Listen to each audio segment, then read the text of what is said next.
ನೀವು ಅವತ್ತು ಕಂಡ ಕನಸು ಮತ್ತು ಇವತ್ತು ನಡೀತಾ ಇರುವಂಥ ರೀತಿಗೆ ಏನು ವ್ಯತ್ಯಾಸ ಕಾಣ್ತಾ ಇದೆಯಾ? ಬದಲಾದ ಸಮಾಜದಲ್ಲಿ ಯಾವ ರೀತಿಯಲ್ಲಿ ನಿಮ್ಮ ಸಂಸ್ಥೆ ಕಾಲದ ಜೊತೆಗೆ ಇವತ್ತಿನ ಕ್ಷಣಕ್ಕೆ ಹೊಂದ್ಕೊಂಡು ಹೋಗ್ತಾ ಇದೆ ಅಂತ ಅನಿಸುತ್ತೆ? ಭಾಳ ಒಳ್ಳೆ ನಿಮ್ಮ ಪ್ರಶ್ನೆ.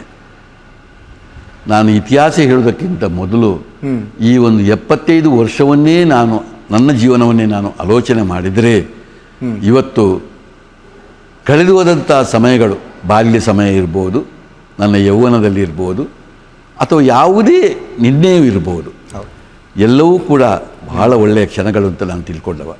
ಆದರೆ ಈಗ ಬರುವಂಥ ಪ್ರತಿ ದಿನವೂ ಕೂಡ, ಪ್ರತಿ ಸಮಯವೂ ಕೂಡ ನಮಗೆ ಭಾಳ ದೊಡ್ಡ ಚಾಲೆಂಜ್ ಆಗಿ ಇವತ್ತು ಮೂಡ್ತಾ ಇದೆ. ಇದು ನಮಗೆ ಭಾಳ ದೊಡ್ಡ ಕಷ್ಟ. ಮತ್ತು ಹಿಂದಿನ ಮೌಲ್ಯಗಳೆಲ್ಲವೂ ಕೂಡ ಭಾಳಷ್ಟು ಕುಸಿಯುತ್ತಾ ಇದೆ. ಇದು ನಮ್ಮ ಸಮಾಜದ ದುರಂತ ಅಂತ ನಾನು ತಿಳ್ಕೊಳ್ಳೋದು.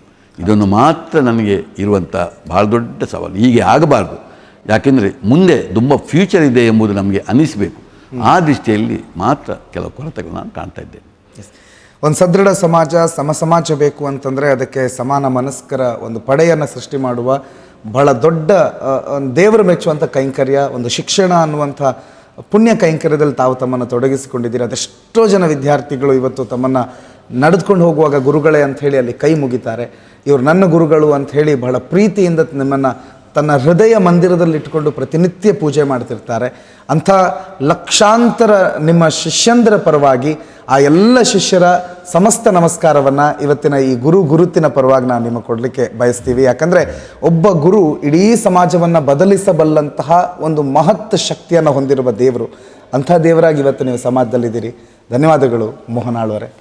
ನಮ್ಮ ಬದುಕಿನಲ್ಲೂ ಕೂಡ ನಾವು ಅದೇ ರೀತಿ ಇರಬೇಕು. ಯಾಕೆಂತ ಹೇಳಿದರೆ ಈಗ ಎಲ್ಲರೂ ಮಾಡುವ ಕೆಲಸ, ಯಾವ ಕ್ಷೇತ್ರವನ್ನು ತೆಗೆದರೂ ಕೂಡ ಮಾಡುವ ಕೆಲಸ ಏನು ಕೇಳಿದರೆ ಒಟ್ಟು ಎದುರಿನ ಜನಗಳ ವೀಕ್ನೆಸ್ಸನ್ನು ಎನ್ಕ್ಯಾಶ್ ಮಾಡಲಿಕ್ಕೆ ಹೋಗುವುದೇ ಎಲ್ಲರ ಪ್ರಯತ್ನ. ಯಾಕೆಂದರೆ ಅದು ಭಾಳ ಸುಲಭ, ಅದರಲ್ಲಿ ಎಲ್ಲ ಸಂಪಾದನೆ ಮಾಡಲಿಕ್ಕೆ ಆಗ್ತದೆ.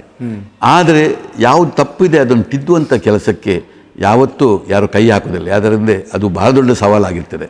ಆದರೆ ನಾನು ಎಲ್ಲರ ಹತ್ರ ಹೇಳೋದಿಷ್ಟೇ, ಯಾರು ಇಂಥ ಜವಾಬ್ದಾರಿತವಂತಹ ಸ್ಥಾನದಲ್ಲಿದ್ದಾರೆ ಅವರು ಎಂದೂ ಜನರ ವೀಕ್ನೆಸ್ಸನ್ನು ಎನ್ಕ್ಯಾಶ್ ಮಾಡದೆ ಅವರನ್ನು ತಿದ್ದುವ ಕೆಲಸವನ್ನು ಮನೆಯಲ್ಲಿ, ಸಮಾಜದಲ್ಲಿ, ವೃತ್ತಿಯಲ್ಲಿ ಮತ್ತು ನಾವು ಮಾಡುವ ಎಲ್ಲ ಕೆಲಸದಲ್ಲಿ ನಾವು ಮಾಡಬೇಕಾದ್ದು ನಮ್ಮ ಭಾಳ ಆದ್ಯ ಕರ್ತವ್ಯ. ಅದಕ್ಕೆ ಎಲ್ಲರೂ ಒತ್ತು ಕೊಡಬೇಕು ಎಂಬುದೇ ನನ್ನ ಆಶೆ.